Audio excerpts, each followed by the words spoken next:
Hello, hello, hello. Welcome back to Mik'd Up. Today is Monday, November 10th. Got a lot to talk about. Obviously, LSU is not coming home with a W against Alabama in Tuscaloosa.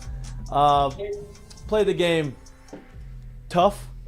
Played the game with a lot of things that we had hoped that you would see. A lot of energy, no quit. They were in the game up until the last 5 minutes of the game. Did a lot of things well, did a lot of things not so well, did a lot of things that we have seen throughout the course of the season. Made some changes, put some other guys in there that maybe hadn't got some opportunity.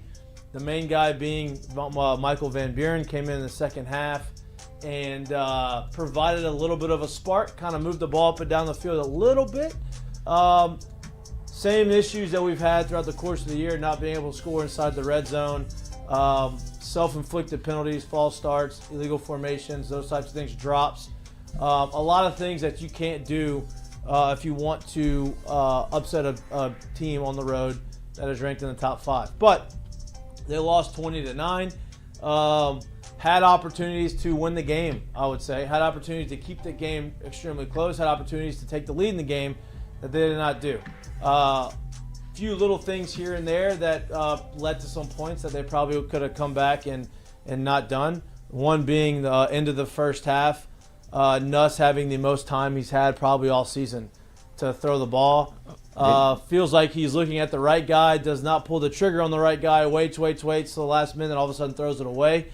Alabama had no timeouts at the time. That's the time that you wish you just taken a sack. And then let the time run, kick it off. They would end up getting the ball with about 27 seconds instead of a minute or whatever. They went all the way down the field, scored a touchdown. Instead of it being 14-6, was it 6? 14-6. It ended up being 21-6. Is that right? I believe they scored the touchdown. No, it would have been 10. It was 10 to. I don't know what the score was. It was a touchdown that didn't need to happen. It was. By the end of it, it was 17-3. It was 17-3. So it would have been 10-3. It was 10-3. It would have been 10-3 going into half instead of 17-3 going into half. It was 10-6, and you only gave up one more field goal. That was it. And then you kicked another field goal. Yeah, 9 points. We're going to get into that. Like I said, there's a lot of things that we want to talk about the game. Obviously, the coaching search is still happening. There's been no conversation. There's been no rumors. There's been nothing that has been leaked to the media about who they may be targeting, if they have a deal in place, not deal in place, what's going on. I think that is a good thing that nothing has been leaked. I have no idea where they're going, but we can continue that conversation throughout the course of the show. LSU basketball back on the court tonight at home against UNO, who is run by the one and only Master P. UNO coming off of a upset win on the road against TCU. They come to Baton Rouge to play the Tigers here. So should be interesting. Obviously, Master P gives a little bit more intrigue. If you want to kind of take a break from the football conversation and go to the basketball conversation. If you don't like basketball, then you can go to the baseball conversation. LSU baseball is coming off of a doubleheader scrimmage against Southeastern over the course of the weekend. They swept the doubleheader, looked really good on the mound. They had some moments offensively. Talked to my buddy who is the hitting coach at Southeastern. He says that LSU's pitching staff is really, really good, really deep. If you listen to the head coach for Southeastern come out in the interview, he said the radar gun was stuck on 95, which means everybody was 95 plus. Bodes well for LSU. Offense did some things. I want to preface this by saying don't look too much into false statistics. You kind of have to go out there and look with your eyes and kind of see how they're playing and how they're moving and how they're playing the game of baseball. Don't just go based off of statistics, because in the fall, statistics can be misleading. It is the fall. You're not in gameplay. Everybody's working on something. And so statistics don't really tell you the whole story. But when you have good ones, it's always nice to talk about. And so we can continue to do that. In the NFL front, congratulations to the New Orleans Saints. Shuck them up. They may have lost the first overall pick, but Shuck, sure, looked good. Looked good. First game, one game. Obviously, a lot to be determined with him, but he looked good. He made some plays, moved around. You're the Shuck or Nuss? Can't really Shuck. Shuck. Can't really complain about how he performed. Got a W. Threw for almost 300 yards. We hadn't had that in a long time. So good for the Saints. Made at least Sunday entertaining to watch if you watch the game. But another news that happened in the NFL that could affect potentially what happens in the college football landscape is New York Giants fire Brian Daboll. He is no longer the head coach. Mike Kafka, is now the interim head coach over there in New York. What? The Phillies quarterback. The Phillies? He was old Phillies backup. Phillies are in baseball. Philadelphia Eagles. Philadelphia Eagles. Yeah. Yes. Pittsburgh? Is that where he went to college? Yes. Hey, nice. Pretty good right there. That's a good pull right there. He is the interim head coach for the rest of the season. The reason why I bring this up is because if you haven't been living under a rock and you have been paying attention to football, Jackson Dart has been one of the more... Northwestern. I knew it was one of those schools. That makes sense. Northwestern. Jackson Dart has been one of the most impressive rookie quarterbacks to date. Obviously, he goes down with a concussion. Lane Kiffin obviously coached him at Ole Miss. Lane Kiffin has been the subject of conversation for Florida, LSU, all the big openings. You can add New York Giants into the mix, I would imagine, right? There's going to be a conversation, I would assume. He has not signed his extension, I don't believe, with Ole Miss. There's questions of why he has or has not signed that. We will get to all of that throughout the course of the show. We also have Bryce Kuhn joining us at 6:10, unless he's in there right now. Let me check. He's usually prompt. I want to take advantage of our time. He is. Look at that. He's always on time, very reliable, unlike Lloyd. I'm curious to ask him how it was there. He watched it happen. He saw Nuss get benched, and he was there. He was on the field. He was on the field, boots on the ground.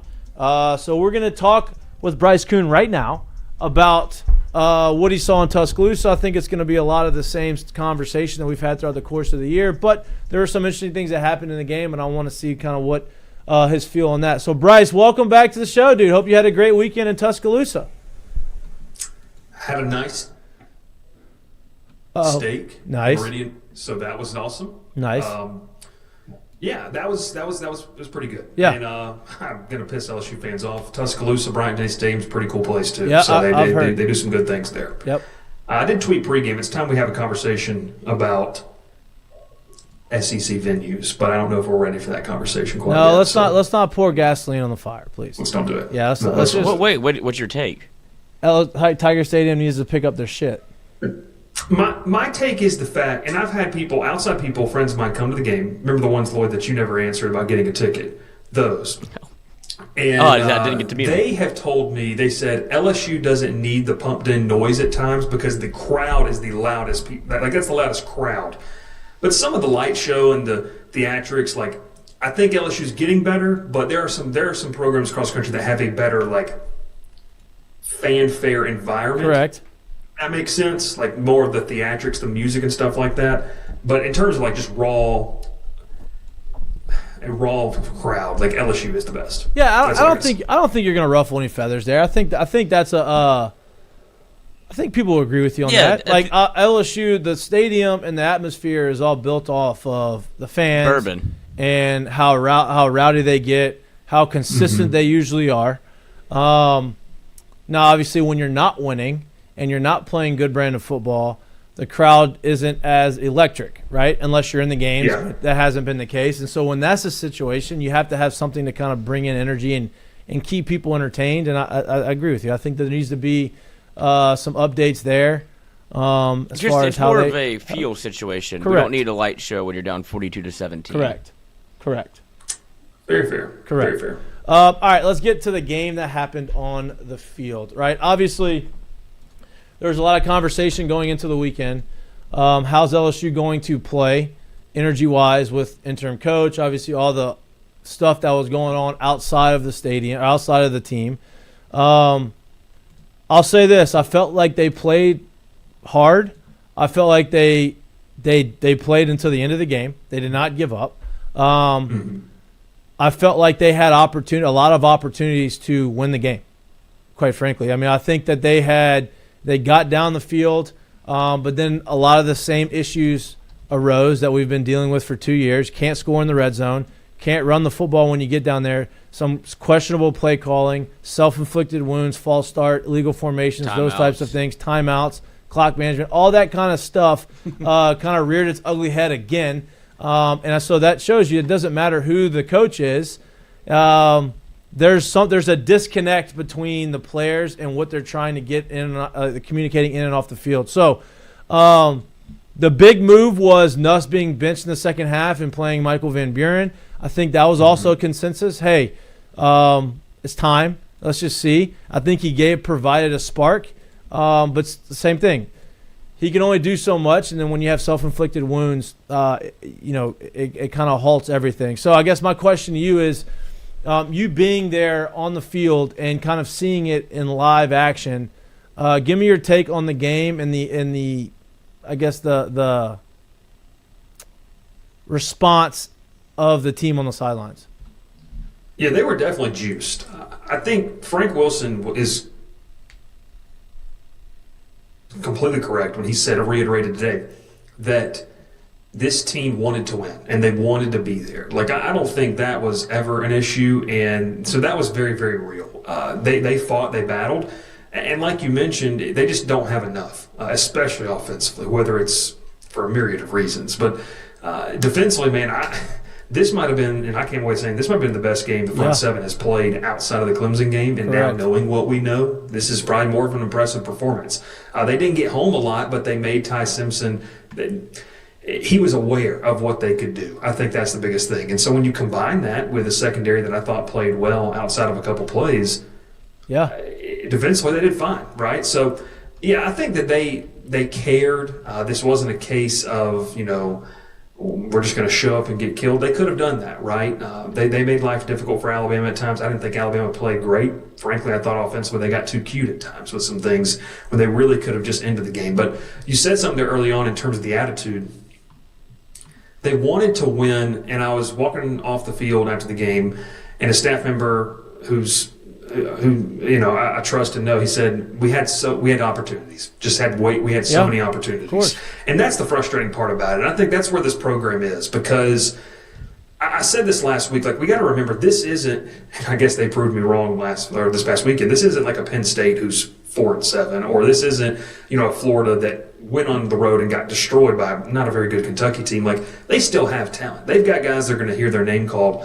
Next April. They got a guy on the outside that's going to hear his name called on day one in the NFL draft. So they still have talent, and you kind of saw that. And I think that's just what makes this so frustrating, is that you were so close, but you couldn't get out of your own way, or maybe you didn't have what you thought you had, or there's a disconnect. And that just, Saturday to me described perfectly what the Brian Kelly era was. Just not enough for whatever reason, for a myriad of issues. And you hinted at it there, and it's exactly what I wrote about. Offensively, there's a disconnect. Whether it's, I do pin some of it on Garrett Nussmeier in terms of his leadership.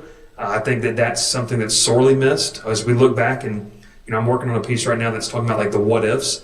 Last year you had Will Campbell and Josh Williams, and you had a couple other, but Will Campbell and Josh Williams were your de facto leaders. I felt like vocal, led by example. That was supposed to be Garrett Nussmeier this year, and for whatever reason, it just hasn't been. And I obviously can't speak to the practices we don't see and the things we don't see, but I just think that's a big thing that they have missing. And so whether that plays a role into it or not, but Saturday was frustrating, I think, for a lot of fans, because no one really expected to win the game probably, but the fact that you were there, the fact that you had an opportunity down 8, down to one-score game, 7 minutes left in the fourth quarter, and if you can find a way to drive the field, tie it, you're tied with the number 4 team in the country, fresh off of firing your coach. I mean, I don't know if fans could have swallowed a blowout more, easier, but that was a tough pill to swallow. And just knowing, man, we fired the head coach and we're still having the same problems, and it just goes to show how frustrating things have been over the past 3 to 4 years. And I talked about it as the game was going on. I sent a text in our group text. I was like, they just don't make winning plays, right? So like, and what does that mean? Like, a lot of that comes with confidence, right? Because it's not about being incapable of making winning plays. It comes with having the confidence of, hey, we've done this before in the past, right? Like you can go and count through a few of them, right? One of the bigger ones, and this is probably a prime example of winning plays, is into the first half. For whatever reason, Nussmeier did not feel comfortable pulling the trigger on that last drive before they kicked it off. They punted it off to Alabama. He had more time. He had all the protection in the world. He had a guy open, decided not to throw it, and waited until the last minute. And instead of taking the sack, which he should have, he throws the ball away, gives them a lot of time. They punt it, and then they drive all the way down, score a touchdown, and make it 17-3 instead of 10-3. That's not a winning play. A winning play is understanding the situation, saying, all right, listen, they got no timeouts left. We're not going to go down there and score based off of what's going on right now. So let me just milk the clock and make a bad play, a winning play, and not give them an opportunity, right? And then, later on in the game, you bat a ball down. It goes through our defensive end's hands, into their offensive linemen's hands. It's just play after play after play that you had, like 50-50 balls that you had an opportunity to go get. Not necessarily catches or not catches, but interceptions, those types of things. Those are winning plays that they just have not made. And that's been the story of the season, right? They don't do enough. Yeah. They don't make enough winning plays throughout the course of the game to go out and win these games. And you saw it again this past weekend. But what we did see was Van Buren getting the game. I thought he provided a spark. Talk to me about that. What was the attitude? Was there an attitude shift when he came in? And assessed a little bit you saw from him while he was in the game. Yeah, I thought he came in confident, and why not? What do you have to lose? Like, you don't have a head coach right now, so it's not like you're being graded in terms of what you're going to do next year. Heck, you don't even know if you're going to be at LSU next year. So it's one of those things where this is for him, right? And I hate to make it a selfish thing like that, but it really was. Like, go out there, ball, play free. What's the worst that's going to happen? You're not going to be the quarterback at LSU next year. That might happen regardless. Right. So, I thought he commanded well. Look, here's the thing about Michael Van Buren. A lot of people have said, well, it goes to show you like he wasn't that great. Well, one, he played 21 snaps or 28 snaps. Like, I'm not going to make a judgment call off of 21 to 28 snaps, whatever it is, for that. It's just the fact that I think the people wanting to see Van Buren just wanted to see something different and wanted to see, is it any better? And I'm not saying Michael Van Buren's going to be an all-SEC quarterback one day or a first-round draft pick, but the immediate thing was the pocket presence, understanding how to climb the pocket and move out when necessary. He did that, and you could even tell, like, even on the play that he gets sacked, right, where it's first and goal, and it's a bad sack, like it is what it is.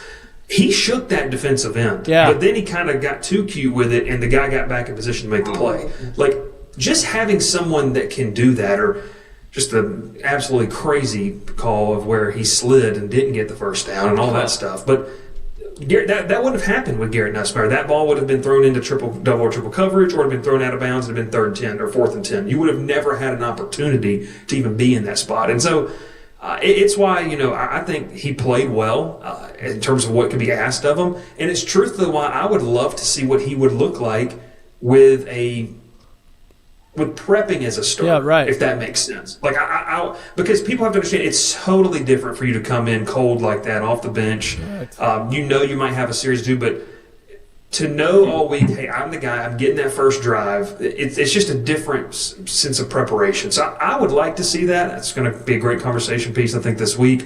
I don't know if it'll happen. I don't think it'll happen. But I thought he was fine. I don't – the people who want to push back and say it wasn't really good, it's like, well, no one really expected him to come in here and throw for 330 yards and 3 touchdowns and win the game. Like, I don't think anybody expected that. And hey, he had, I believe it was 4 incompletions, and 3 of those were dropped. Yeah, right. The Trados Green, the Kyle Parker, and then there was 1 more. So I don't know, man. It's Parker might have had 2. I thought he was fine. I thought he was absolutely fine, and it gives you a different look, and maybe you're willing to do some things here down the stretch. Jared. Yeah, so I got kind of I guess you can kind of say a long-form question. And in short, to start it, I want to know, kind of go back to that sideline piece a little bit and watching that throughout the game and being able to see the coaches and their reaction and or interaction with the players. Does it seem like the coaches were quote unquote satisfied with what they got. Now, the reason why I asked that question, where it becomes long form, is if we go back to the viral moment a couple weeks ago with the Michael Cobble question and Brian Kelly saying we're spoiled and they won the game and that's all that mattered. And in a vacuum, yes, you're right. But there also is, I can go back to like old times and like watching different videos of great coaches, but in this specific instance, Nick Saban, where he basically spoke about how things needed to be done no matter what the outcome was. And so the reason why I asked that question is because I think it's really hard to expect that the pre-snaps things and some of the things that are not clean, if you will, to all of a sudden be clean right after it. I think when you remove the top who very seemingly didn't demand just straight up excellence in everything that you did, it really makes it doesn't really matter how much a position coach may demand it. There's still always that overlooming fact, well, the top of this is letting me go if I don't do it that way, so it's not that big of a deal. So I want to know, once again, did the coaches seem satisfied with what they got effort-wise? Because I personally think that's the first thing that you can fix before we can move on to the little details that make good teams, great teams, championship teams. If you're asking, and you kind of hinted at it here, so I don't know if this is where you're going to go, if there's a respect factor from the players to those coaches. That's what I took away. So if I'm wrong, tell me about what they want to do. I think Frank Wilson is being real in terms of the effort at times. I mean, like defensively, there's just some things like this defense can't do. Like the two current linebackers that are playing are not utilized best to cover out of the backfield. They're just not. And you don't have someone that can do that. So you're going to say, hey, we like the effort. When you get back to the meeting room and you look at that big board and say, yeah, these guys can't do that. That's not in their repertoire. Like they just can't do that. So I wouldn't necessarily say that they're okay with the effort. I don't think you saw a lollygagging. Xavier Atkins. Offensively, we saw them move Weston Davis out, and that might have been a bigger thing for me personally than even the Michael Van Buren and the Garrett Nussmeier thing, because I mean, there's just no easy way to you can't sugarcoat Weston Davis's play this year. It's just been bad, and so. In terms of Frank Wilson giving someone else another chance, I thought Ori Williams played fairly well considering the situation, and I think he responded well. So when you see guys come out of the game, right, Weston Davis wasn't happy. Like he's a competitor. He doesn't want to come out of the game, and he's frustrated. But I like the fact, because I said this last week, I don't believe that under the previous head coach, you were doing everything to win. And that might have been the line of differentiation where they just weren't willing to cross that, and the players knew, hey, I'm not saying they're trying to mess up, but there was no real pressure behind them. And Saturday there was, to me, with Frank Wilson talked about this, and Garrett Nussmeier was not happy about coming out of the football game. Like, we can sit here and say, yeah, he rah-rah, and he was a good teammate. That's great. That's good, colorful stuff that can be told to NFL GMs next, April when he's not LSU's problem anymore. The biggest thing is, for me, he was pissed off. He was not happy about that, as he should be. Like, he should be happy I'm okay about with that. But Frank Wilson to kind of sit there for me and say, hey, this is not good enough, I don't think, for whatever reason, Brian Kelly and Joe Sloan were willing to say that. So were they surprised? Were they pleased with the effort, Jared? Probably so, out of some players. I don't think that anybody was pleased with the way Garrett Nussmeier fell off in the second half of that game, or the last half. And I think that's why Michael Van Buren was given a chance. And you didn't see the yo-yo effect, right? You didn't see him go back in the game. This is our decision. We've made it. We'll talk about this on Monday. This is what we're doing. So the body language on the sideline, yeah, these guys are pissed off. They're getting taken out of the game, and this season hasn't gone the way it is. But I think Frank Wilson, I think he is demanding a part that hasn't been there. And like it or love it, you're going to have to live with it because he makes the decisions. And I do think the previous head coach didn't demand that. And it is a growth period in the 3 or 4 games that you have left here. So I hope that answers. I don't know if there's a lack of respect. There might be, but I couldn't speak to that just because I don't know what's going on in their minds, and you can only tell so much from what they're seeing. And social media wise, it seems like there's maybe a lack of respect from Garrett Nussmeier to some of these coaches, but that's for the social media fans to kind of look at, I guess. You see the interactions on the sidelines and him getting talked to and him just kind of staring at him and it's just, acting like he's not. No, listen, I don't know him enough. I haven't seen enough of the interactions throughout the course of his career there to understand if maybe that's just the way. But Mikey, let me say this real quick though, and please forgive me. The guy that you guys have had on, and he pointed this out to me. I guess what game was this? The South Carolina-Florida game when Kelly chewed him out and he just kind of kept walking. Yep. Like that's just kind of how he responds. Right. Maybe. Yep. So that's not great either. Take that for what you will.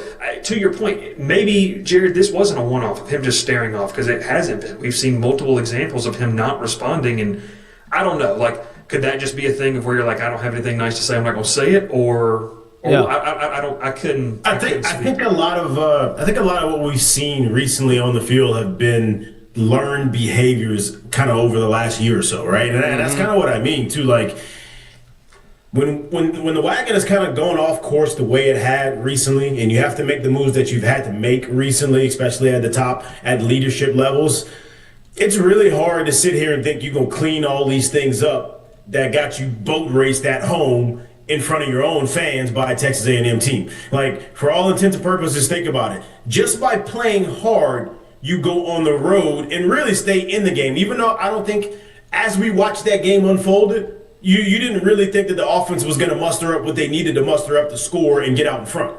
But realistically, up until about 5 minutes left in the game, you're in the ball game, right? Yeah. And so I think the simple fact of going out there and taking a different approach and a different mindset to intent of playing hard keeps you in the ball game longer. That team quit against A&M. That team didn't keep competing against A&M. That's why they got boat raced and ran out of their own damn house against A&M. That's how things like that happen. So I think to sit here, even if it was 2 weeks, it doesn't matter. Like, it takes time. These things happen in steps. And for me, it was good to see that step happen because I just didn't think, oh yeah, 1 week is gone. Like, this is how we gonna get over. Like, no.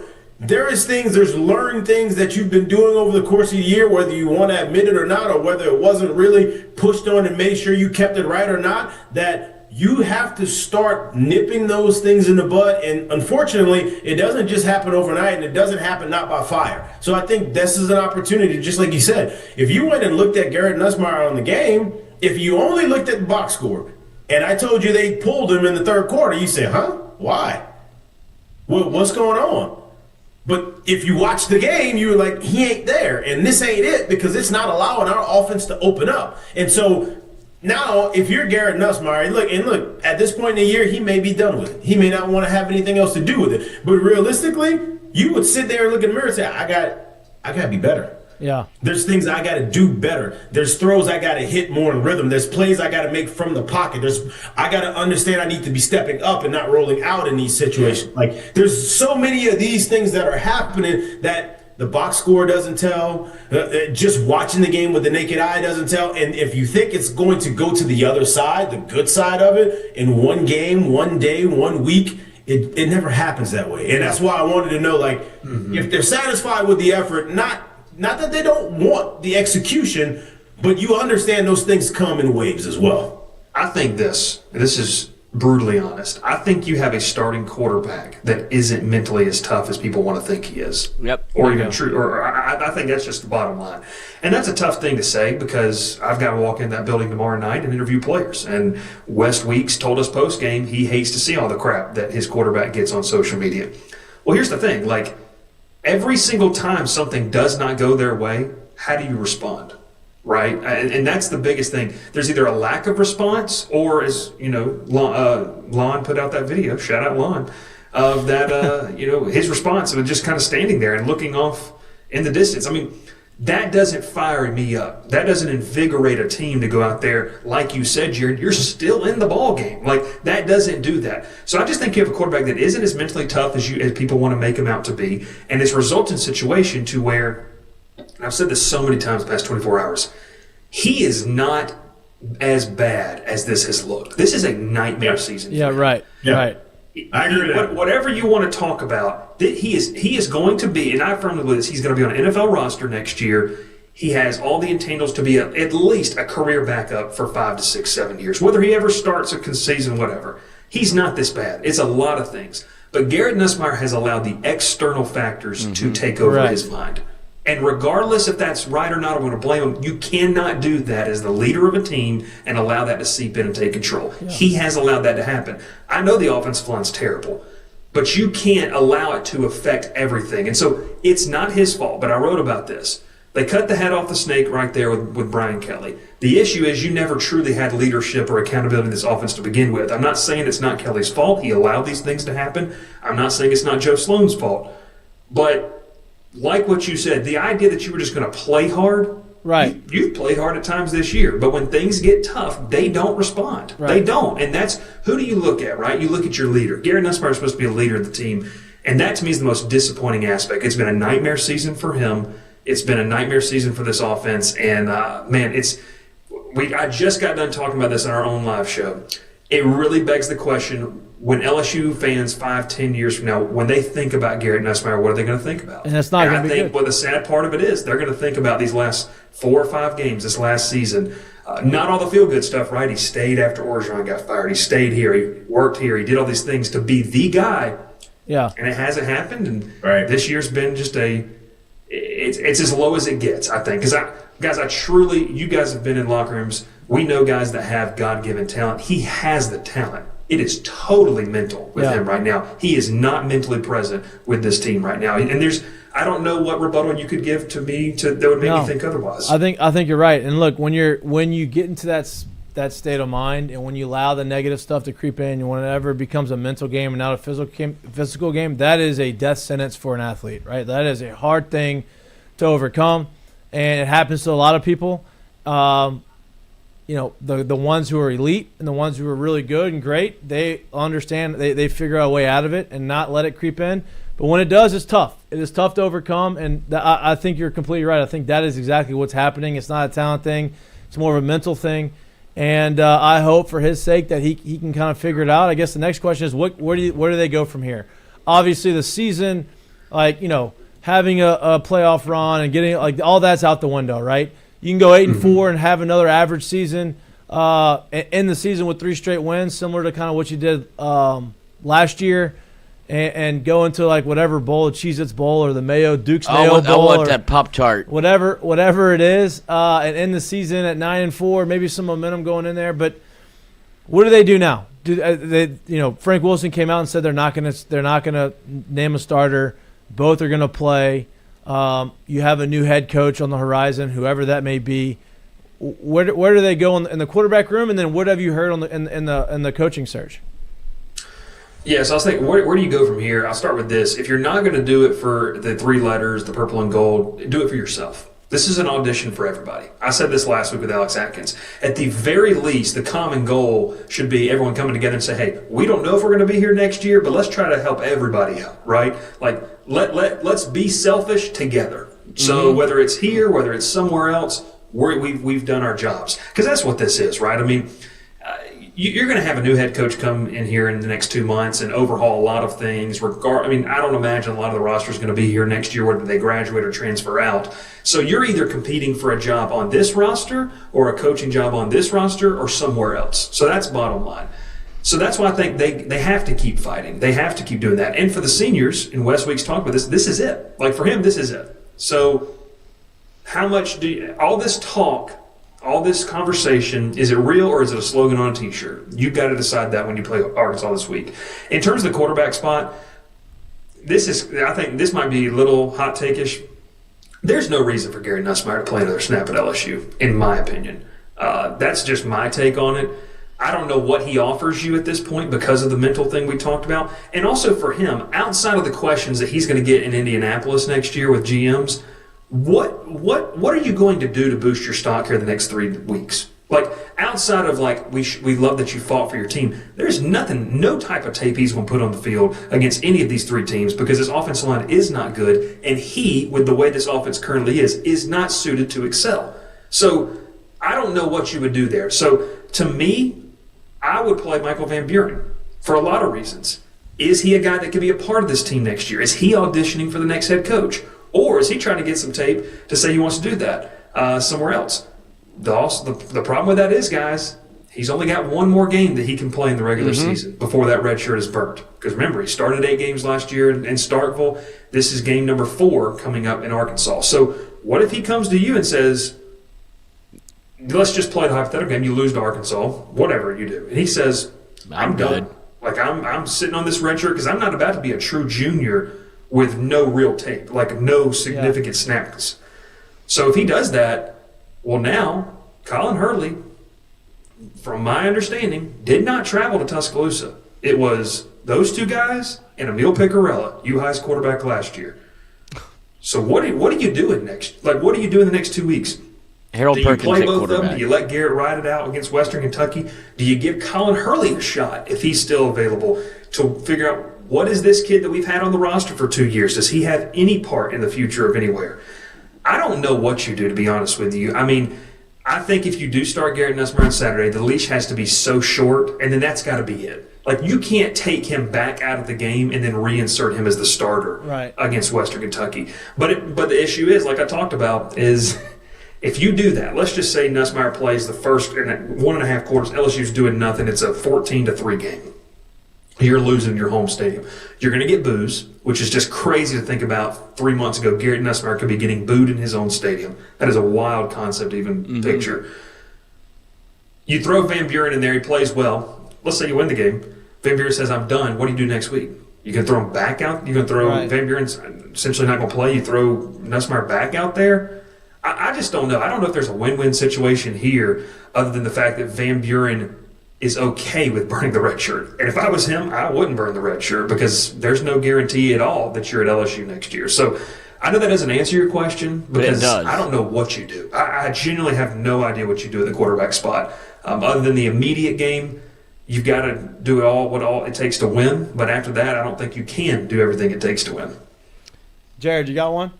Yeah, so I guess kind of on the same topic. We think of the same thing in terms of the defensive staff, most importantly Blake Baker, but, like the key names on that defensive staff as they've retooled and done things that have grown the defensive profile over the past couple years to getting it closer to what LSU is used to. Oftentimes, obviously, new coaches come in, they want their guys in, they want to be able to put their system in. Is it realistic to think that there can be an open door for Blake Baker and his staff when the next head coach comes in? Or is it kind of start to think like, hey, at this point, are they going to have to, once again, put out that side of the ball and go find their own guys and a whole new revamping of what's going to be done on the defensive side? Yeah, I think it would depend on the head coach, and honestly, the conversations between Verge Osbury, Austin Thomas, and essentially when they interview these coaches and they talk with them, I mean, guys, we've sat here and said, like, I feel like you kind of have to keep Frank Wilson to an extent, at least at the very minimum, as a recruiting coordinator. If you can convince them, hey, you're not the running backs coach anymore, but we're going to make you assistant to the head coach and lead recruiting coordinator or whatever. That maybe do that. You kind of would like to keep Corey Raymond because you got some talented DBs that are going to want to play for him next year. Like you're losing Delane, I don't want to lose DJ Pickett. You know what I'm saying? Yeah. So I don't want to lose that. I don't know how you weather that. You never coach in fear of the portal, but you do have to be strategic about this if you're Austin Thomas and you're interviewing, you're talking about this, and you're thinking about personnel. I do think there's an opportunity for Blake Baker to stay on staff, but it would just take the right coach. And who is that? Like if it is a Lane Kiffin, does Lane Kiffin want to bring Pete Golding? Does LSU say, hey, no, you have to keep this staff here? That's a bold game to play if you're LSU telling, hey, Blake Baker's not leaving. You just bring you and your offensive staff because Kiffin might not want that, and that's completely understandable if he doesn't want that. Other coaches may not want that. So I don't really know where it goes. The only other thing I'll throw in there is, what if Blake Baker's not available to stay at LSU? Mm-hmm. I've said this multiple times. John Summerall gets hired from Tulane. They're calling Blake Baker. Like, that is going to be a call made. And so you'd have to rebuild it either way. I don't know. I mean, it kind of scares me to think about what this team would look like without a P.J. Woodland, DJ Pickett combo on the outside, because I think that's a bright spot for what you could look forward to in 2026. But like I said, I mean, you can't handicap a coach with what he needs to do. I think there's certain coaches in this search, they've done what they've done. There's a reason you're hiring them, and their case is going to be like, hey, The reason we're having this success is because I'm comfortable with these guys. If you're telling me I can't do that, then maybe this isn't the job for me. So those are those high-level negotiations of where I don't know how you handle it. I think there is an opportunity for Baker to stay. It just would have to be the right understanding, and that coach would have to be okay with it. And, you certainly have a situation with LSU where it's, look, you feel like you have the right people in place, whether it be Frank Wilson, Corey Raymond, Blake Baker, kind of the people that you have on staff already, Kyle Williams, where it's like LSU has this ingredients that are already baked in, like this is how the cake is made at LSU. If you come in here, you want to be able to keep these players, and it does point to one name for me that has worked with all of these people. But what's realistic about that whenever it comes to expecting, if it's not Lane Kiffin, right, who has worked with the majority, 80% of those guys, 90% of those guys, to have somebody to come in and go, look, I don't want to medal, but these guys stay.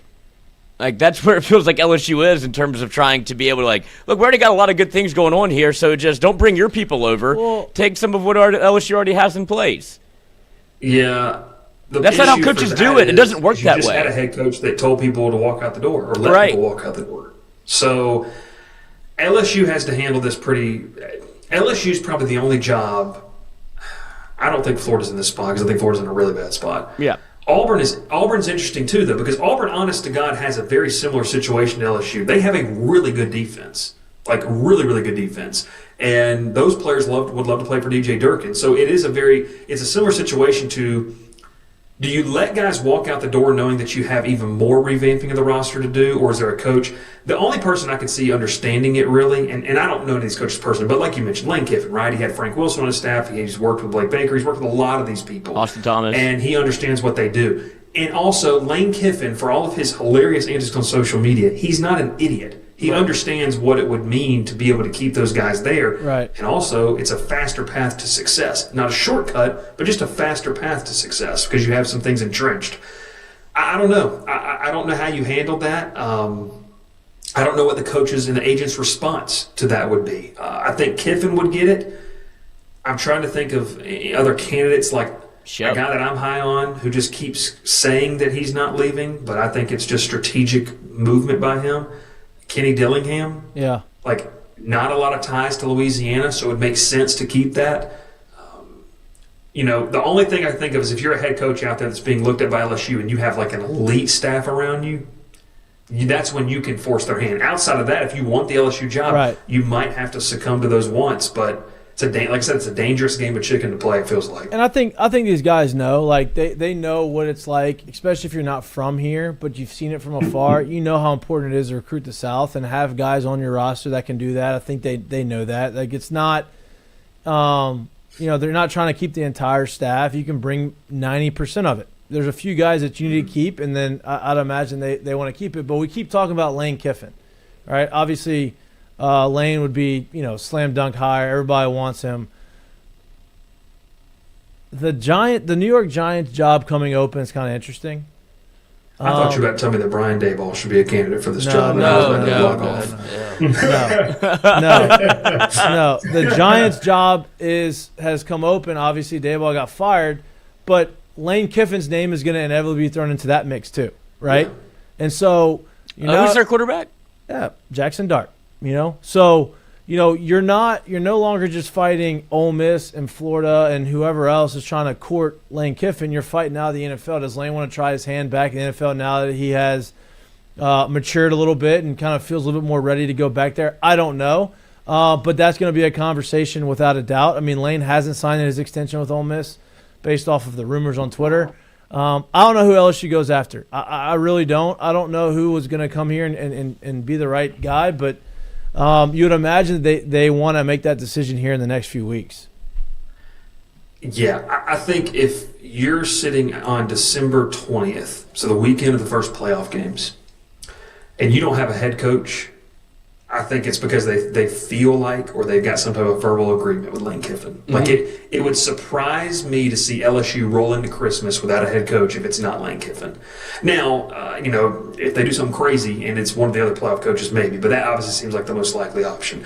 Because if not, December 8th, 10th, that week, that first week as it's signing day and it's the week after a conference championship weekend, what are you telling people that your head coach is? Like, you're going to have a roster just sitting there when the portal opens on January the 2nd, wondering who your head coach is. If you're Austin Thomas, that's a nightmare, right? And I think Austin Thomas is the key in all of this because, one, he's very much more involved than people realize. Like, he maybe not on the committee, but you best believe, he's a part of these conversations. When he has to sit down with agents talking about, hey, what's the deal with a contract for my player and the guys that I represent, they have to have something to say. So, like I said, it would just surprise me to see them roll into Christmas with no head coach. Because if it's that, then it's like, okay, it's one of these playoff coaches. Right. And obviously at that point, you would hope it's obviously Lane Kiffin. So I just don't see how you can get past the second week in December and not have a head coach if it's not Kiffin or one of the other playoff coaches. And I'm trying to think of who that would be. Like, if Vandy sneaks in, is it a Clark Lee? I don't think Dan Lanning's a realistic option for you, so I'm not putting that there. Look, I wrote on today, Alex Golish is a guy that is an intriguing option. I think that if you get a little bit further down the list, you could look at. So it just depends. If you get to Christmas, you don't have a head coach, well, watch the betting odds really start to swing in favor of Lane Kiffin, I think. People are stealing my work. They keep throwing names out that I've been yelling for a month. The longer this thing goes, the more likely my guy – now, listen, the rumor mill just turns a lot, right? Like, you hear these things from a lot of people. My friend's brother's sister knows this person who knows this, and they're getting ready for police escort and all this kind of stuff, right? So you hear all this crazy stuff. But the name that has started to kind of surface, and not necessarily as the head coach, but potentially as the offensive coordinator, is my guy out there, Eric Morris from at North Texas, right? Like, he's obviously an offensive guy. He's a great quarterback developer. He's put North Texas, on the map. Obviously, they are throwing the ball all over the place. I don't know if LSU will say, yeah, you're going to be the guy right now, but I wouldn't be shocked if he left North Texas and came to LSU as the OC and did it here, and then at that point he can go kind of wherever he wants. But that name's kind of been surfaced around a lot. I don't know what that means, but I wouldn't mind seeing him here. Do you think LSU would ever take a swing like that? He can bring his quarterback, Messmaker. Which do you know the story about his quarterback? The whole ordeal, like he didn't play football until didn't start a game in high school, and then convinced him to walk on, and now he's leading the country in passing yards. Pretty wild. What's so funny, Jared? So by that logic, I could have been the quarterback in North Texas this year. That's right. It's very true. But he's done well. He's the head coach at Georgia State, so I don't know why I'm not suiting up. So. TJ Finley beat me out for that job. That helmet needs to be off your desk right there and on your head. What are you doing? Yeah, that's. Look, I'm gonna let you go here. There you go. Yeah, get in there. Lenore Sellers. Let's go. Let's go. Get the Rec Specs out. Hey, I did wear Rec Specs as a kid. I was that kid, so I don't have them anymore. That's you were a journalist, not a player. If you had to make a call on this, does LSU have their head coach before signing day? Gut feeling? Yes. Yes. I think so too. Yeah, that's just gut feeling. I think so. That means Lane's out. Mm-hmm. Yeah, I agree. Yeah. I agree. I'm with you. It's going to be interesting. It's going to be less we miles. We got three. Wait. Let me ask this question though. Here's a real thing, and there's some smoke around it, and I don't know how much you know about it. If it's true or not true or whatever it is, but can Brian Kelly kind of make this thing a little tough by him not, if that is real, him not accepting what these buyout options are and continuing to extend this, and then now we don't know. Could he make some of this stuff tough in terms of how your roster development is going to go towards next year? I think so, but I think the thing for me is that we've learned when you don't least expect the money to be there, it can still be there. So maybe, like you'd get the rev share money, but if you had to look at a coach, Jared, and say, hey, we're going to give you the rev share and then we're going to guarantee you $18 million a year that you can utilize in that, I mean, on top of the rev share money, I don't know. Maybe that number, they're like, hey, Kelly's taking us to the woodshed over here and we can only give you 10 or we can only give you 8 or something like that because we've got to offset this money. Yeah, that could be. I don't think he cares, but I don't know if he could, go back to Superior Grill if he did that by any means. So we'll see what happens. But he might just be in St. Francisville doing it. let me take a little back off in St. Francisville. Go to the Bluffs. God's country over there. Yeah, he likes to play golf. He does. He can go play the Bluffs. Nobody's there. There you go. It's going to be an interesting 3 weeks. Obviously, we're going to have you here every Monday, kind of recapping the weekend and hopefully giving us some inside scoop. I tried to get some from you on over the weekend, but you heard as much as I heard, so that was nothing. Unless you're keeping it close to your vest and you're not trying to share your information with me. Yeah, well, we'll see what happens. See, look at him being coy over there. And Mikie, I've never seen Mikie work harder than he just wants to have the scoop. He loves gossip. Well, I will say this. Here's some things for you. Georgia Tech head coach Brent Key has been contacted. There you go. Nice. That makes you feel good. Okay. Good. Yeah. I mean, I know obviously LSU and Auburn. So 2 SEC schools. There you go. Also, I don't expect LSU to pursue John Summerall. There's another thing. I don't expect that either. Yeah. Is that why Georgia Tech lost to NC State? He was a little consumed. No, it's because future LSU quarterback C.J. Bailey diced him up. Oh. Ooh.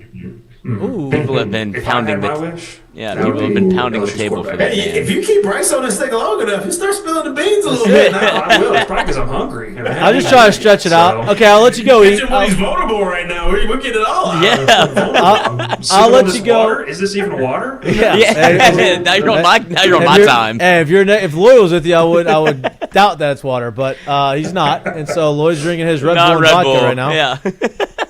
It's 7 o'clock at night. What is you should see what I do for the morning show. Yeah, Lloyd does it. Lloyd's very sleep. Lloyd's very healthy. Oh, he does. Trust me. He doesn't sleep until he needs to sleep. He needs to come on the show. Then he's sleeping. Yep. Gotcha. Look. Yeah. Okay. Adderall's going to be ready at 7 o'clock, so I'll be back. You got 30 more days of me. Bryce, I'll let you go eat with your family. We appreciate your time. We'll have you on next Monday. Hopefully, are you gonna be out and about? Don't text Lloyd 11:45. It'll be too early for him. I'll not be there. I'll be watching. All right, I'll be there. Yeah, I got the family coming in for the Western. What, are you tailgating? Game, so. For Arkansas? Are you working? No, I'm gonna sleep and show up at 11:40. There you go. Nice. So I can watch Damian Ramos not kick the ball out of the end zone. So, but no Aaron Burrell. That would be too logical. Yep. So we can't do that. And then you just have Denny football. We can't make it. Know. Don't make the 30. Leadership. We may be getting on the logical train. We'll see. We'll see. Hopefully, get some positive news for LSU this week about something on the coaching search. We don't know, but we'll have you back for all the breaking news. Bryce, I appreciate you always making time for us on Monday. Enjoy the rest of your night. Of course. Sounds good. Thanks, fellas. All right, enjoy dinner. Later. I wonder what's for dinner. I'm getting hungry too right now. I'm getting hungry for some salsas. Whoa. I want some sauce. I need some sauces. I'm trying hard. I know you are. I've never seen you work the phones like this. I'm trying hard to find some sauces for you. I guess I could pick it up too. Yeah. Somebody else get some sauces. Yeah, but I just don't play these games. Like I don't think it's going to be Lane. I will say that. I will say that. I don't think it's going to be Lane. I had some outrageous sauces. Send me some outrageous. That's the perfect scenario.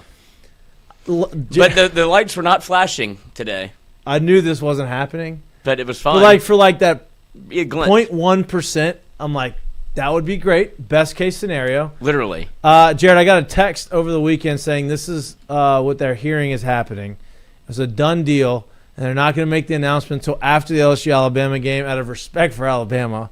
They said they were offering that Nic was coming here on a 4-year contract, but he was only going to coach 3. 4-year was for the recruiting side of it, and he was going to hire Eric Morris, the head coach at North Texas, to be his OC at LSU and head coach in waiting as he retires.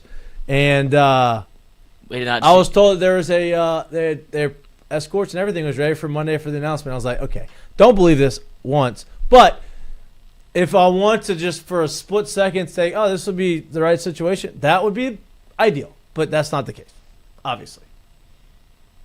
I believe it when I see it. I don't believe it. No, that's not. Listen, that shit right now. I don't think any of that's happening. No, but dude, the thing is, this is where LSU is right now. Like the fan base and the rumor mill, like people will say anything, and then you will, as delusional as we are as LSU fans, like, No, listen. Now, once you put the police involved, I did not. There's not 1 second that I thought this was actually happening. It's a good story. I did not think it was going to happen, but I let myself for like 0.1, like 99.9% not happening. But that 0.1% like, damn, that would actually be great. That's a great plan. But I knew that wasn't going to happen, or isn't going to happen. Also, don't think Lane's going to be the guy. And don't you? Okay, I'll give you. Can I throw a hypothetical? Why are you there? Why is that what you think? Some of the conversations that I've had, I mean, I would like to see that happen, and maybe it's just smoke screens, right? Maybe they don't really know. And okay, well, obviously you're not telling us the conversation because you don't want to give up your sources. But then, why did those conversations get you to where you believe it is not going to happen? Because of what they said and how they basically like, I just don't think Lane's going to be the guy. I don't think Lane's going to take it. Not because he wasn't offered. Yeah, but and then did you see Lane's presser, Jay? I did not. It's very interesting about what he mentioned and how. And I hope they're wrong. College I would love, like I said, changed. I would love Lane, but that's the feeling that I'm getting. Like I said, I don't know shit. You've tried to learn. I'm trying. So he said what in his presser? I'm about to pull it up for you. So he was talking about the ever-changing landscape of college football, and I'm trying to find and now everybody's just talking about and the other quote. Hold on, it's from SEC Mike. You sitting on Twitter? I did. Hold on, I'll find it. Give me 1 second, filibuster for me, because there's a lot of video that came out. You want me to put this in the doc? No, here you go. When was this? I got it. It was today. It was during his presser today. So SEC coaches meet with the media on Tuesdays. You had obviously Frank Wilson met with the media. He did his piece and continues. Not on Tuesday. It's Monday. Oh, whatever. Whatever today is, that's when they meet. And here is Lane Kiffin discussing what would make. I'm curious about is what are the aspects that make up a good job for a college head coach? What's the top of your priority list? I wasn't ready for that one. I think that's evolved and changed, and there's different things in it. I've said to you guys a couple years ago, I think, and this was before Cap, but I said, I think that it's going to move to people used to say, okay, when people wanted to hire you or something and interview and what questions do you have, what are your concerns? Okay, people used to say, facilities, how many practice fields, those things. And I said, I don't think, I think that's changed. It's going to change. And it's going to be how much NIL do you have, when it was all collective, how is your collective? How's it run? How much do you have? Because that's before this, that was the salary cap, meaning that's how much money you're going to have. And some people sometimes think, well, okay, that's not a big deal, but just look at professional sports when it's not the same, like baseball and the payrolls. And over time, who wins and who doesn't win. And somebody may have outlier years once in a while, and so now that's a little equaled out, but there's still how much are you giving to Rev, to your football program, and then how much do you have collective-wise? I think it's a big question, but people will talk about it's narrowed, like I heard Coach Saban say, and some stuff has narrowed, as I referred to, because you can't stockpile, at those whatever blue bloods you want to call it or refer to it. But there's still things there that you're still going to struggle to beat those guys because kids are still recruited and they see size of stadiums and tradition and Heisman's and national championships and then your location, to talent. So I think all those are in there, but it's that whole thing, Jared. Old, this whole presser. Lloyd wanted you to hear that last answer. Yep. Only one school checks all those boxes if I'm familiar with the college football landscape. Size of stadium, talent base, Heisman trophies, national championships. Location recruits. Location to recruits. Yeah, obviously, like that's. He ain't talking about that's Mississippi. Forever gonna be. That's gonna be an ace in LSU's pocket, like forever. Is it? The question is, again, I think it's a fair question. Is as the years go, as the money is divvied out to these kids, as that revenue share gets higher and higher, which makes a higher baseline for these kids. How important does that stuff end up being?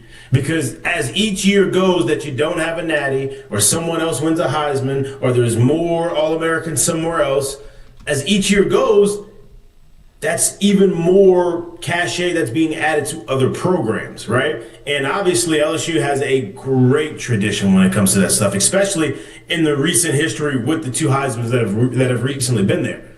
But as time continues to go, and Lane's not going to have time, if you will. Like, he's going to have a lot of big decisions to make here pretty soon. But as time goes, how much does LSU keep that trump card over everyone else because of everything else that continues to rise? Correct. There's a lot of factors into it. Listen, I would love him. I don't know. Look, like I said, I'm not saying he's not coming. My gut says he's not. I would love to be wrong. Like, if there was any time I would love to be wrong, it'd be right now. I know Bryce brought up Brent Key. Look, he's done a great job over there, but I am skeptical on the Brent Key hire because I want to see him do it without Haynes King. Like, I want to see him do it when he has a different guy there, right? I don't think Haynes King's some world beater. No, but for him, he's the only guy he's known. He's an experienced quarterback, a talented quarterback. I want to see him be able to do it again without a guy that he inherited. It's like saying you want to see Clark Lee do it without Pavia. Correct. Yeah. Correct. Right? I think they're good coaches. I'm not saying that they're not. I'm not saying he's not going to win. I want to see Frank do it without Garrett Nussmeier. I just want to see these coaches do it with different guys, right? Consistently. So then you're basically saying, so then if we're naming one person that's done that continues to be brought up in a situation, it's really only the North Texas guy, right? Yeah, and Dillingham. I give it to Dillingham too. I mean, Dillingham's doing it with a new quarterback this year. No, he's not. He's got the same. No, it's the same guy. You're right. The same guy. North Texas. I mean, it's Lane. Lane The has only done reason it. I'm trying to poke a hole in that part of the argument is because, and I don't know off the top of my head, but I'm just thinking did Nick Saban do it with different guys at that point of his career? Was Les Miles doing a lot with different guys at that point of his career? I don't know those answers. I have to go and look. Was Coach O doing it with? He obviously wasn't because he wasn't a head coach. That's the only reason why I get it. Yes, I guess if you have that, it is a comfortability factor that you can kind of place in your pocket and feel good about. But realistically, when these opportunities come open, if that's of so high priority in terms of who we feel good about getting the job, man, that really narrows the pool in terms of what you can possibly get if you're not going to poach that guy that's already at a really big school. Correct. And I'm not saying I don't want those guys, right? Because I'm not. No, I know you're not. I wouldn't mind as you bring it up, and that's something that you talk about a lot as something that seems pretty high on your priority list. Well, I wouldn't mind an OC or a DC either. Why? I mean, think about the past. But at the same time, I wouldn't mind an OC or a DC either. And so, you say, well, they don't have any head coach experience. I'm good with that, right? So, for me, if I'm going to go get a big name head coach and have to spend all that money, I'm not necessarily sold on those two guys. I think they're great coaches, and I think they could be great coaches. But I'm not going to say if we're going to spend that amount of money on that head coach to bring him over from another big school, I don't think that it's that much of a jump to say, okay, I'm going to go spend all that money as opposed to saying I'm going to go to an OC and DC that maybe I think they could do the same thing. So I guess my point is, if you're going to go at those two guys, I'd rather you go give harder looks at some very high-level offensive coordinators or defensive coordinators or even the guys at North Texas smaller schools, because I don't think that those guys have done it long enough. And like I said, what the fuck do I know? I'm just talking about mine. Wait. I'll say this. I can't wait to see what this contract is of the next coach at LSU, whoever it may be. Because I do think there's a conversation that we kind of keep throwing out there that, yes, I'm not sitting here saying it's dollar for dollar the exact same thing, but the brand of LSU, the past history of LSU, and the guys that they want to go get, and the guys that know what they're asking if they go get them at this point, man, I just don't know that you can go and get them. Like I said, there's 18, 19, there's damn near 20 coaches in the country that are making $8 or $8.5 million or more right now.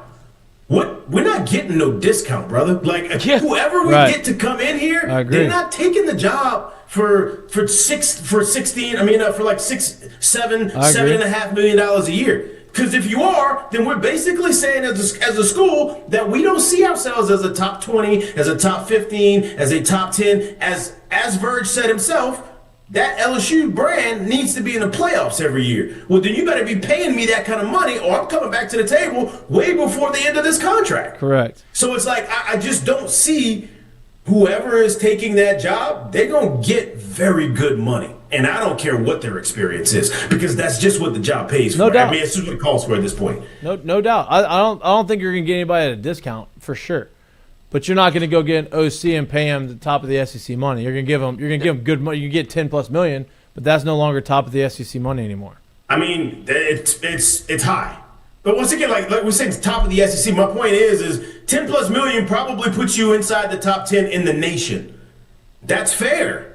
But there's an opportunity to be paying that kind of money to someone who hasn't been a head coach. When you just fired a guy who has a Hall of Fame resume, borderline Hall of Fame resume, making that same money. So it's like, that's where we're sitting at, where I think like whoever's coming in to take the job is going to get paid a pretty ass penny, and they should, because the expectations of what you're asking them to do and what this place actually is says, pay me my damn money. Like that's just where it's at this point. Well, and if you correct. So here, let me go through the list of the top 10. Right, Kirby Smart's the highest paid coach in college football at $3.282 million a year. Ryan Day's right behind him at 13.2, right? 13.2. Ryan Day's at 12.5. Lincoln Riley's at 11.5. Dabo Swinney's at 11.5. Sarkisian's at 10.8. Dan Lanning's at 10.4. DeBoer's at 10.25. Brian Kelly was at 10.1, which is 8th highest. Belichick's at 10.1, which is 9. Lane Kiffin's at 9. Right? Drinkowitz at 9. Heupel's at 9. Stoops, who just got fired, is at 9. Deandra under 9. So, once you get to 10, the Lane's at 10 with $9 million a year right now. Obviously, some of those numbers will get changed, but that's the top 10. So, if you're going to go get a coach outside of that, I mean, James Frankel was making 8.5 at Penn State. Signetti now just got bumped up into the top 5 with his salary per year, with his extension. So, I mean, those are the top 10. That's where the money's at right now. Obviously, there's going to be a lot changing because you're going to get there's a lot of schools that are vacant.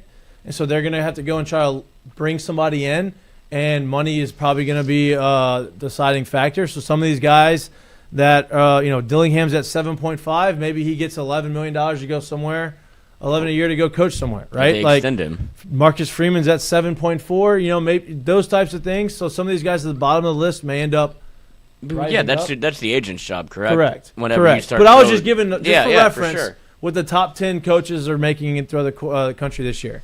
I would expect to see Dillingham and Freeman get a significant bump. Yep. As Notre Dame is still going to, I guess they're going to make the playoff.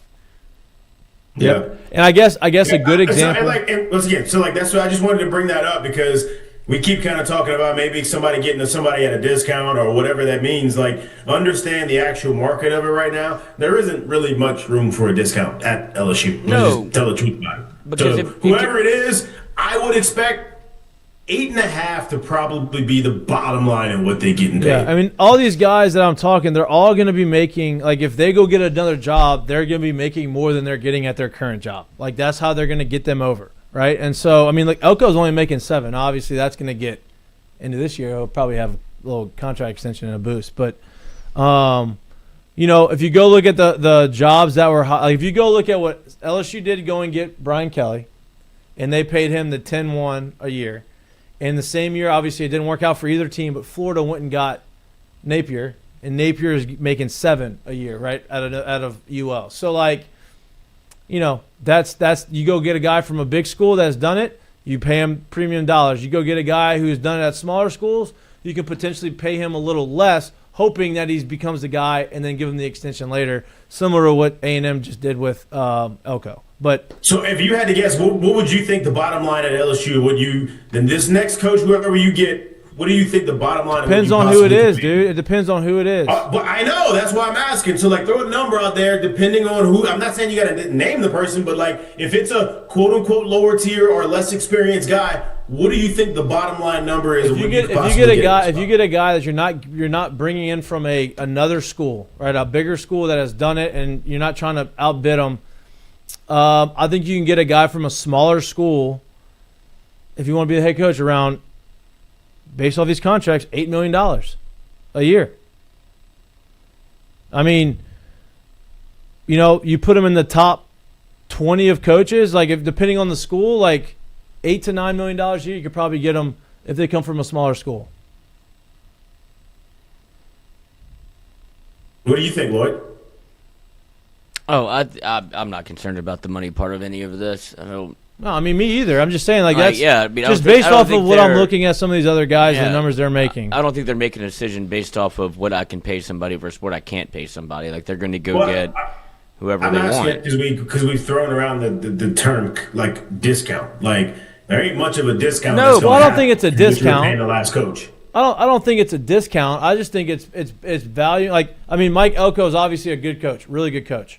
They got him to go to A&M for $7 a year. Yeah, but then he's going to pay him. He's going to get the A&M job, if we're being completely honest, dude, it's not comparable to LSU. They don't have a single championship in anything. They've never won shit. I get it. So when you look at that job, the cachet of it is completely different in that conversation. I understand that. I do. But if you go get a guy that's at a smaller school, I'm not saying it's a discount. I'm just saying it's the value based off. Well, I mean, Elko came from a smaller school. I mean, I think we could sit here and say, hey, he came from a smaller school and going to a school where we don't look at it as the same thing as this place. Right, but they're also a school that's not afraid to spend money. And they gave all that money to Jimbo to go get it, who's a proven coach, right? And they didn't do the same mistake. They went get another guy who thought was a really good coach, and they were able to get him for $7. Now they're going to have to pay him because he's earned it over the course of this year. I think $8 to $9 million is what they can get a guy if it's coming from a small school. I wouldn't consider that a discount. It would just be based off the guy that they get. Now, if you have to go get Lane Kiffin, you ain't getting him for anything less than $13 million a year. I just don't think that's the deciding I don't either. For I don't either. I mean, yeah, we're not, but that's not really in the conversation. We never really said the conversation wasn't about if this was going to be the deciding factor or not. But like I said, we brought up the term discount, and I'm just here to say, like, I don't really think whoever you're getting in here is coming at any kind of a discount. Well, like, you still going to have to pay top flight type money of what's being paid to that position in the country, right? And like we said, how many of these guys are making 10? How many of these guys are making 9+? 8.5 is probably your bottom line. So if we think you're saving $1.5 million compared to what you were just paying a coach to bring in another coach, and maybe that guy literally doesn't have any of the I guess career resume, as a fan base, don't look at it as like we're paying who, how much, and why. Well, this is why. Because this is where this job is, meaning the LSU job, and what's being asked of it, and what the possibilities of it, and where the height of it possibly is. It ain't going to get much lower than that $8 million. It probably won't get lower than the $8 million range. It will not get lower than $8 million. I mean, it's just based off the going rate of the market of all coaches out there. I mean, it's not. You're not going to get less than $8 million, and I wouldn't consider that a discount anyway. It's just you're paying for the value of the coach of where they're coming from, right? Like, you're not going to go give a coach who hasn't done it in a big thing $12 million a year, right? But you're not going to go give them $4 million a year either, because they're not going to make that decision. They're not going to leave, right? Now, I don't know. You go get a big name guy. You're paying him $12 to $13 million a year. That's what it's going to have to. And like I said, I don't think money is going to be a factor in it either. But we'll see. I mean, we got 3 weeks until the season's over with. Hopefully, there's some sort of movement or conversation that happens that ramps up from there. I would be shocked if something comes out that is before December. You don't think you're going to hear anything before December? No. I mean, unless Lane tells you. But I think you're going if something comes out before December, obviously Lane's not the guy. Right. Well, I mean, you say that, but Brian Kelly did the same thing. Yeah, but Lane ain't going to do that. He's done it before. No, but not this Lane. But we'll see. So, Lane's first time ever making to the playoffs, he's fucking coaching that. Well, I agree. That's what I'm saying. That's why you won't hear anything. He's got enough moxie. If you don't, I agree with Bryce. If you don't hear anything, I think the likelihood of him becoming the head coach. I don't want to hear anything. Correct. But if you do hear something, and I don't think they care about. Lane's going to be able to keep whatever you have intact. He'll be able to figure that out. Right, that's what I'm saying. I don't think they're not going to sacrifice making a head coaching decision. I agree with that. Just because of a recruiting period. Correct. I agree with that. Because you're going to have Frank Wilson on staff. I agree with that. And then they can still leave. The bigger conversation is what Bryce brought up, which is very interesting. Of what does Van Buren want to do? Yeah. Like, why would I play outside of Arkansas? Why would I play? Right. And if you're Nussmeier, and you saw Frank said it today. They're both going to play against Arkansas. Nuss was going to run with the ones today. We'll continue to evaluate, but I expect to see both. And maybe Nuss's knee will start bothering him again. But then Van Buren doesn't want to play. Right, that's what I'm saying. I think Van Buren's in a tough spot, man. Yeah, it's a tough spot. Same spot that Nussmeier was in for the bowl game. Remember? Yep. Yeah, it's different, and here's why it's different. Nuss, realistically, obviously, outside of going to the league, Nuss wasn't going anywhere. He's going to play here, right? He wanted to be a part of LSU. He wanted to play for LSU. For someone like Van Buren, who got thrusted into an opportunity to play last year, did that knowing that the team around me isn't that great, but I'm gonna go out there and play and put some film out there, and he did that, right? And then that landed him here. Well, now he's in a spot where there isn't great film to show that there's so much, progression in that year 2 for him, right?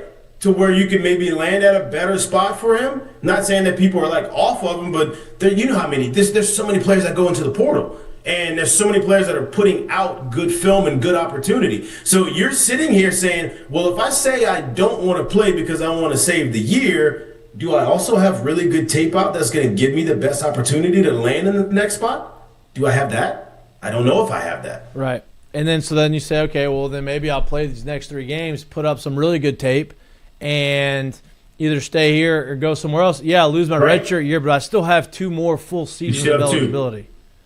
Yeah, so that's a very tough decision for him to make. It would make a ton of sense for him to sit here and say, man, now I'd rather not burn the year. And then it would make a ton of sense on the other side to say, man, I trust myself. I know I will have a full junior year and a full senior year. I just need to put out the tape and put out an opportunity for either me to build my case to say I'm LSU's next starting quarterback, or I'm going somewhere else that's going to fit me better next year. Right.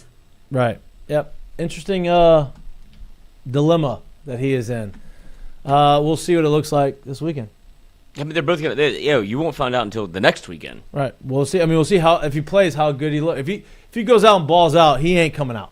Well, no. Then he makes the call. Wait, but which one? I'm talking about if Van Buren goes out there. Let's say he comes out. Let's say Nuss goes and plays first series, and it's just not. He looked good. great the first 15. Right. Let's just say it's not good. And Van Buren comes in there, down the field, scores a touchdown. All right, now you're going to play the rest of the game. Just doing what he's doing. Runs the offense really well. He's making big plays, making throws. He plays really well against a bad defense at Arkansas, which is very possible. For either one of them could. Right? And so he goes and balls out.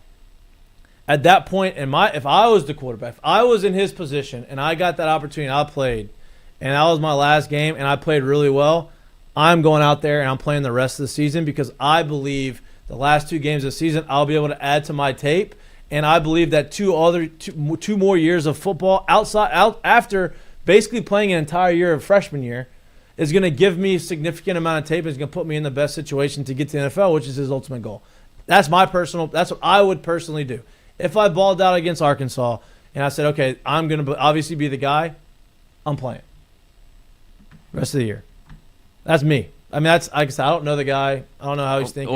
That's how I would play. Or you go and ball out, and like you said, if you go and play well against Arkansas and you put up a kind of like a stat line you did against Georgia where it was 3 touchdowns and 300 yards and you run all over the field, you look, and then it's like, all right, cool, bidding war.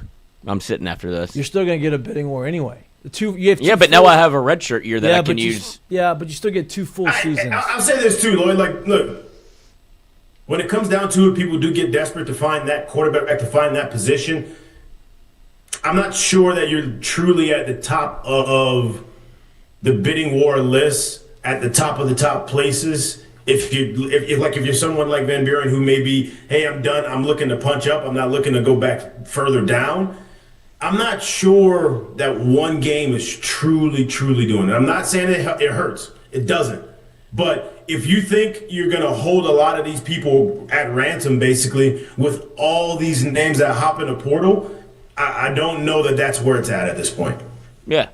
It's an interesting conversation. It is, no doubt. And like I said, I can't fault him either way. But if I'm just putting myself in his shoes as an athlete, if I go out there and I have a really good performance, knowing that our offense has been stagnant all year, and I go out there and I put up, as leading the offense, and I put up 35 points, and we get over 25 for the first time all year, I'm going to want to ride that throughout the course of the rest of the season, because now I'm going to get another 2 games of starting and the bowl game. And even if I don't want to stay here, now I've put a lot of tape against pretty good competition on film, and I'll put myself in a better position. Even though I lose a redshirt year, I still have 2 full seasons of eligibility left.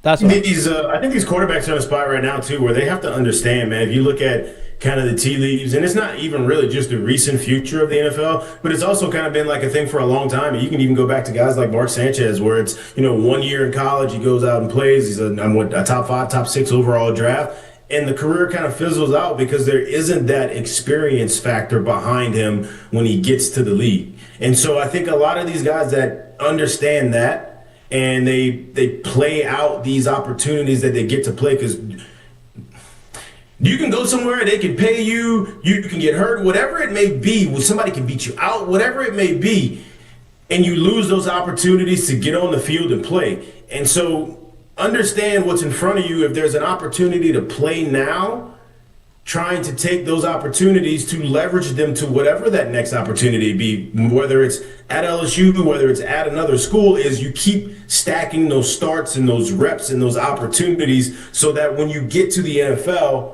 you have that experience. Yeah. You have more experience working for you, because there is evidence that those guys that have experience, they end up having more successful pro careers. Correct. Interesting conversation, no doubt. And I'm sure he's having a conversation. If LSU had won, it would be totally different. Mm-hmm. And they had every opportunity to win that football game.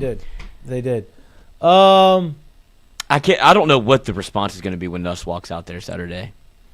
I just hope it's not a boo. It's going to be. Not from the start. They booed him 3 weeks ago when they showed him on the screen. Yeah. I mean, he did not have the best. And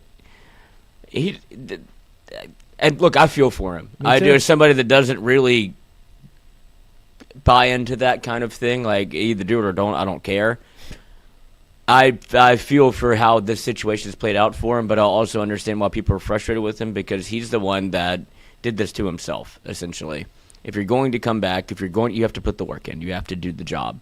You can't expect just everything to go right because, I'm here. Right. And he put his own foot in his own mouth. It's like when you're saying, I'll show up around 9:30. It's like, well, we might use the VR. But I also would, if I'm him, and this might be the coward's way out if I'm frank, but it depends on what Van Buren decides, but I'm saying I'm hurt. Can't do that. Why not? People would believe it. No, not the NFL people. No, they wouldn't. Not the NFL people. I think that I'm just saying. What does it do for you? What does it do for you if you? He did explain the entire year. It's like I couldn't play the way I was supposed to. I tried and gave my all for LSU, but I'm too I'm beat up. Can't do it. I know it's an avenue. Can't do it. I don't want him to. That doesn't help him at all. You don't think so? No. I don't think so either. I think that, because here's the deal, dude. Those NFL scouts, they already know. They fucking know. Yeah. Like, they're in your and they're back pocket. If they don't know, they will find out. Yeah. Right? And yeah. So if his ultimate goal is to be in the NFL, which it is, that's the worst thing he can do is say, I'm hurt and fake an injury and I don't think it's fake. That. I think it would be like, look, I need to shut it down. I mean, you can't tell me he was healthy. No, I'm not saying that. But right now he's healthy enough to play quarterback. Well, now his mental health is not great. Thing. So you've missed that window early in the season of saying I'm out. Now it's like, hey, NFL scouts will have more respect for him of him just swallowing it and wearing it and say, "Listen, I sucked. I didn't play. I didn't play the way I needed to play. I did not give our team the best chance to win the game." Well, because you saw that mentality, you saw that PR switch during the game. Yeah, he was obviously looking like, what happened to my life when Frank was talking to him, and then Frank said something that is, I would imagine, akin to, "You're not playing anymore." And he was like, "Whoa, like I did not think that's what you were going to say." And then he's laughing on the bench, and then it becomes, hold on, that's not the image I want to put out there. I need to be a team guy, and now he is next to Whit Weeks, and they're coaching the team from the sidelines, right? And so he clearly knew that he needed to portray a different image other than him pot-bellied out on the bench going, "Well, whatever." And so it's just like, that's why I think he'll get booed. People saw the last thing. They saw his kind of nonchalant attitude toward the quarterback spot. And I get why he had it, because I got dog fucked. Yeah, one thing Louisiana is really good at is kind of sifting through some bullshit. Yeah. And they can tell if you're genuine They or want not. to see effort. So, yeah, I don't know. It's a tough situation. I do feel for him, too.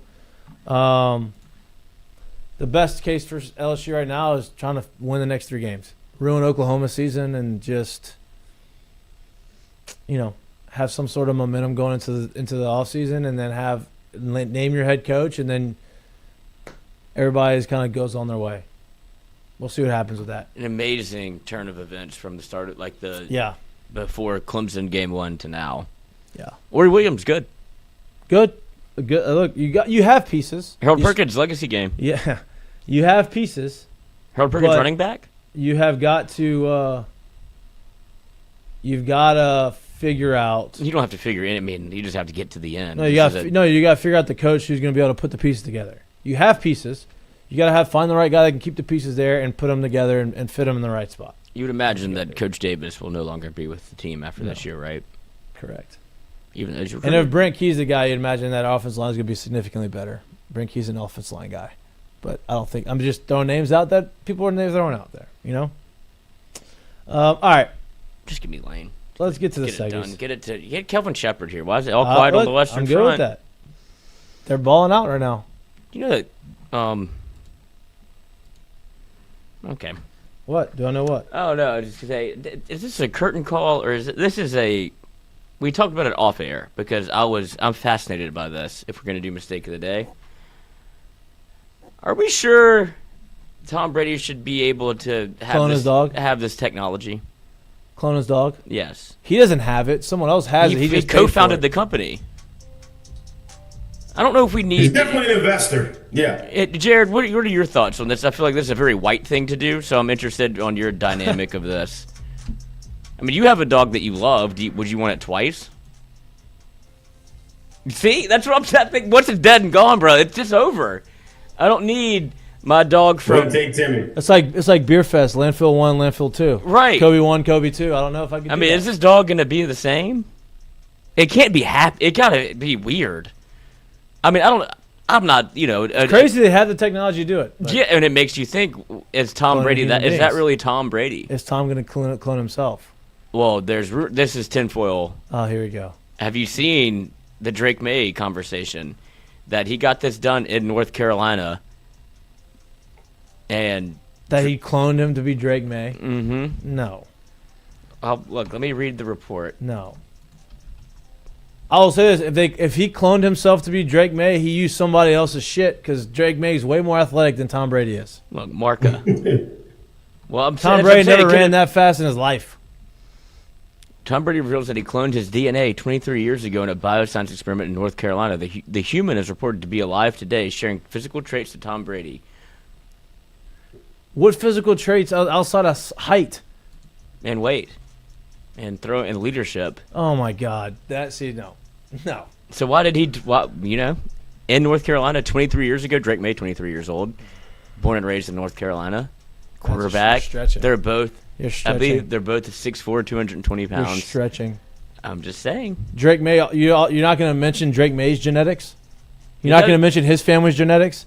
On all of his brothers played college basketball. All right. And why did he pick football? Because he's 6'4". And not 6'7". Nobody, and his family's full of people that are made of dough. He's the only one that looks like an athlete. Sean May he was rebounding and he hit one jumper and then went to class. No. Listen to me. You're reaching hard right now. I'm So is this a mistake of the day? What is this? I just thought it was interesting. It is. I think cloning is the mistake of the day. Okay, cloning is a mistake of the day. You don't want to clone anybody. No, I don't think we should be having. It's just interesting because Tom Brady changed quite a bit, right? Can we not say that Tom Brady looks significantly different than when he was 23? Correct. He looks younger now. Right, and he changed his diet. No, he had some plastic surgery done, no doubt. I'm just wondering. Okay, so now what's your mistake of the day? That's the mistake of the day. That's your mistake of the day. Okay, what's your curtain call? My curtain call is to quarterback. Also could have been a clone. They thought Matt Stafford was not Matt Stafford before the year. He has finally hit 500 as a starter. How crazy is that? How crazy is that? Another no-looker? He's having an unbelievable season. He is real good. I love Matt Stafford. Me too. The Chompers are a bit big. Him and Freddie Freeman are having a race to see who can have the biggest teeth. But Matt Stafford sneaky talks a bunch of shit too. Yeah, I love him. Yeah, me too. Except for, that girl fell off the podium. He didn't seem to care. He walked away. God. I mean, what are you going to do? Yeah. Got to get out of here. Sorry, it's not my fault. Yeah, his wife seems to be a bit of a problem too. But Matt Stafford, cool. Great season. Jared, you got a mistake of the day? Curtain call? I don't have a mistake of the day. I do have a curtain call. I guess you could pull up the video, though. You don't really need the video, though. I kind of want to give it to Mike Vrabel and the Patriots and the way that they're playing. If anybody missed it, there was a second long touchdown by Henderson that was run in the game, and it kind of speaks to what good coaching does and what good culture does and what buy-in can do for a team, right? Is because this man was running, I think it was like a 60-yard touchdown, and he is sideline scot-free, doing his own thing, and at about the 10-yard line, he looks over to his sideline and it was like, hey, should I score or fall? Score. Okay, let me score, right? And I say that is because, do you understand what it takes? One, the selfless side of that. Two, the headiness as a player to even be thinking about some stuff like that. Three, and to understand it and get it done. Oh yeah, score. Okay, bam, I'll do that. Cool. But it takes so much buy-in for guys to be in that mindset, in that mind frame, in the middle of the game, in the middle of a play, and that speaks to how that team has turned it around and getting to 8-2 already this year, when they've been kind of a dumpster fire the last few years, right? Obviously, you insert a brand new quarterback and you give him his best friend and a buddy like Will Campbell guarding his blind side, that all helps. But this is the kind of things that real coaching that connects with real players can quickly turn around and do, and you're seeing it kind of happen in New England right now. No doubt. Vrabel's the best. I love Vrabel. I would love to play for Vrabel. He gets it. And look, he's been there. He understands it. He's been through winning cultures, and that, like you said, that matters. Testament to Bob Kraft cutting bait with Gerard Mayo. I know he didn't really get a chance. But it's we have a chance to hire one of our own. Right. And he still got beef Vrabel with the Tennessee Titans owner, does not let it slide. I should have been fired. Yeah, right. He shouldn't have been. Now look at them. Yeah, now look at both of them. Yeah, right. Great coach. All right, my curtain call is, I don't know this kid's name, and I don't care if you're playing 6-year-old football or college football or high school football or NFL football, the stamina and the ability to make this play. This is insane. It's pretty outrageous. Cody Paul. Who's that? Cody Paul. Oh, wasn't that running back? Kid running back was supposed to be like the guy. He was hurdling kids. This kid, what a play! Mikie got in his bag. He felt emotionally because now he's gonna have a kid, and he just can't wait for. Just watch this play. The Pee-wee. You don't see him there. You see him coming. There he is. There he is. Give me that. Now watch this. Oh, he didn't take that to the house. Now watch this. Running gashers. Yeah. Hey, guaranteed he's the kid that runs gashers way too hard, and everybody else bro, hey, come on, dog. You gotta chill. This kid chased him down, stripped the ball from him, and beat everybody else on the other side of the field for a touchdown. What a play. That's a great play. What a play. Couldn't call that kid. I don't know your name. Couldn't call. Shout out. My kid will be hitting golf balls. Mine will be too. Portly. All right, that's all we got for you on this beautiful Monday night. Great show. Great show. Not as down as I thought. No, we're not down. There's nothing to be down about. We didn't go in there with high expectations. We knew what was going to happen. See, but I did get to the point where it was close enough that I was like, I want to win. But we made it competitive to where you could watch the whole game. Yep. You know what I mean? But I did. There's like LSU should. I win. thought honestly, LSU I probably was down about is I actually thought they would score more. Yeah, me too. Yeah. Me too. And if they scored more, they would have won. Well, and because Listen, Alabama tried to give you that game in the beginning, the first 8 minutes. No doubt. And look, here's the deal. As much as like Alabama didn't play their best game, yeah, they didn't. They played scared. LSU was a reason why they didn't play their best game. Like LSU's defense forced them into making some mistakes that they didn't want to make, and they played well. They go for it on fourth down, and you get the ball back, and then you're able to drive down the field. You have a 30-yarder, and you miss it. It's like, there goes. You won the first coin toss that you've won in a year and a half. It's not even that. You get Saturday night's going to be done. Alabama will have only 20 points on the board. Who wins the ball game? Yeah, I'd be like, LSU. Shit. Right. I don't know. I'm kind of pressed to say LSU would win this one. And then LSU got in the red zone, 3 times? Mm-hmm. They got inside the 10 twice? Mm-hmm.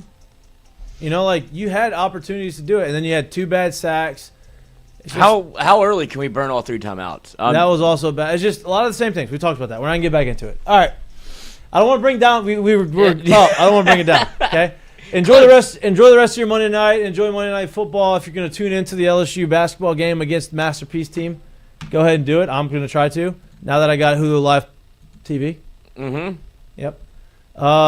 We appreciate y'all. We love y'all. Please like and subscribe to our YouTube channel. If you can't watch us, but you like listening to us anywhere you get your pods, we'll be back live in studio Wednesday from 6 to 8-ish. We love y'all. See you on Wednesday. Ask Mikey and Mitch. We'll talk baseball on Wednesday. Peace. 35-29. LSU up over the Fighting Master Peas. That's it. Peas in the trap.